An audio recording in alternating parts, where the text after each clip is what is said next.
Chinese dragon boat. Me and my friend did that this weekend.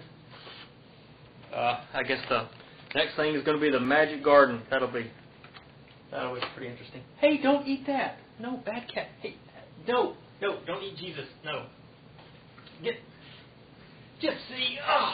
She has to be in every one, doesn't she? Okay. Well, marcwithacee gave me a reply. He said he had to take a little break from all this religious discussion, and that's certainly understandable. I feel the same way too. Sometimes you just gotta get away. Sometimes you gotta get away for a long time. Just take a break.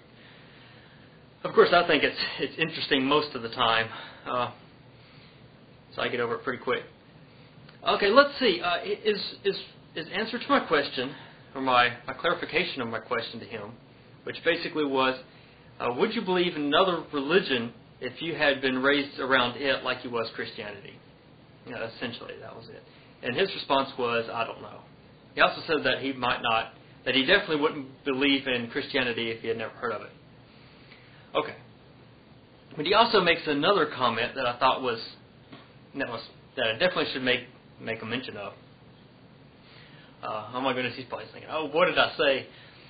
Okay, he said that if he believed in those other religions, I guess Buddhism and Islam, and it was demonstrated that it was false with respect to reality, that he would not believe in them independent of the culture he was raised around.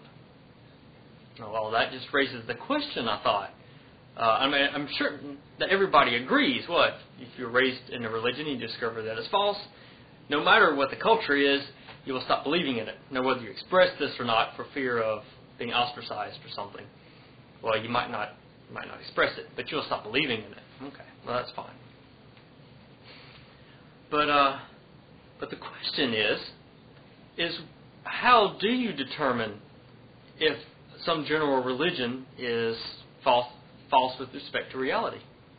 So given some general religion, what is that criteria? Now, he says that he always searches for truth, and I guess everybody here would say that.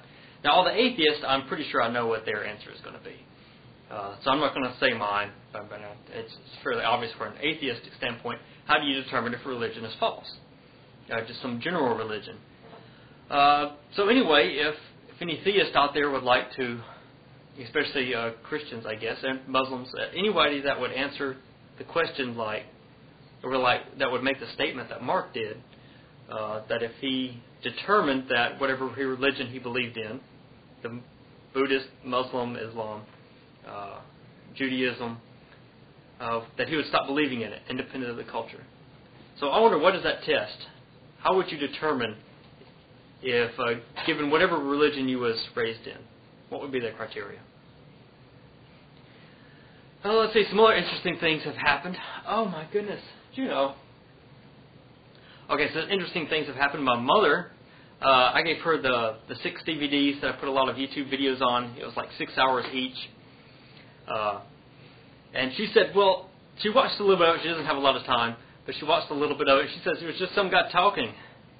So I don't know who it was. She obviously didn't watch it in the order that I wanted her to watch them in. It was I had some funny stuff at the beginning and then just some stuff added in later. So I don't know who it was. I don't know who the culprit is. It's just sitting there talking and talking and talking on YouTube, not saying anything very interesting like me. But, I just wanted to fill them all up with interesting things. I knew she didn't have a lot of time.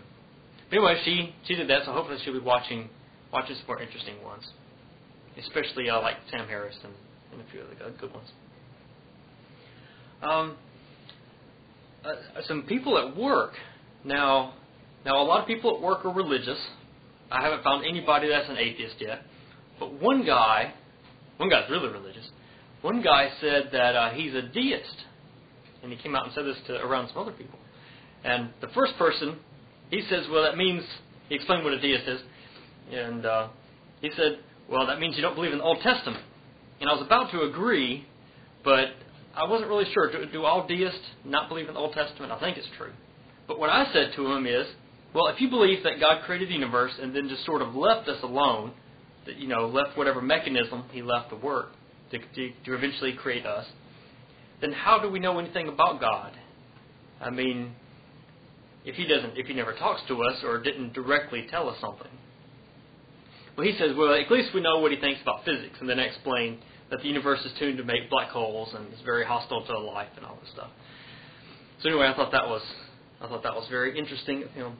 Okay, and another point I'd like to make is a Muslim girl that I'm talking to. She wanted me to make a video explaining my thoughts on suffering, and so I guess I will share my views on that. I'm not really sure whether that's an interesting point. To someone that believes in spirituality, it's pretty obvious. I mean, you got suffering for some reasons. There's some purpose for the suffering. Now, for an atheist, I don't know if it's easier or more difficult to explain suffering, but for suffering you have to have consciousness, and that's where an atheist is going to have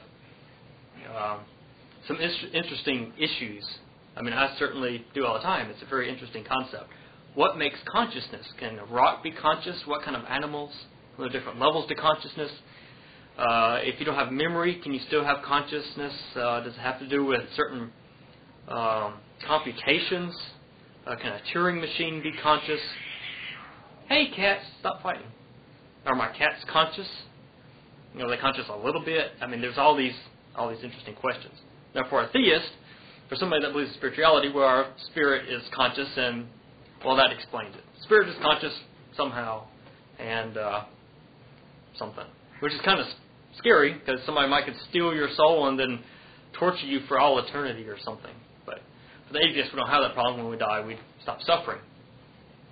So what do I think of it, and how would an atheist, I suppose, deal with it? I suppose that was the question.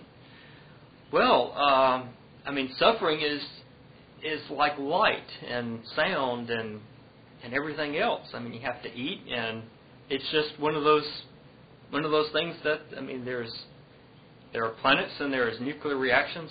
It's just another thing in the universe. I mean, there's no real purpose to suffering, no plan. Now, I don't know if it's necessary for life to suffer, but I suppose either it was just a fluke that we suffer, and it's something that we couldn't evolve out of, or either it helped us evolve, helped us survive, which I suppose that's probably the case. What to do about it if you're suffering? Well, if it's physical pain, well, I guess there's not a lot you can do about it. If it's emotional pain, well, of course, there's the regular cures. I mean, whatever's causing the suffering, you can get rid of it, or you can try to satisfy whatever is causing the suffering. If you're a Buddhist, then, of course, your desire is causing the suffering, so I suspect that would be the first case to look. If you there's probably something that's causing the suffering rather than your lack of something causing the suffering. Although it could be a lack of food that would be causing suffering. It doesn't have anything to do with desire of food. I think that's probably why I'm not a Buddhist. I don't believe in that philosophy. Desires don't cause suffering. Most of the time they do, but not generally. So anyway, I hope that answers the question, and I hope I posed another interesting question that hopefully some theists will answer. And next time, maybe next weekend, I'll watch my magic garden grow. That'd be pretty. I think I used to have one of those when I was a kid. I'll see y'all later.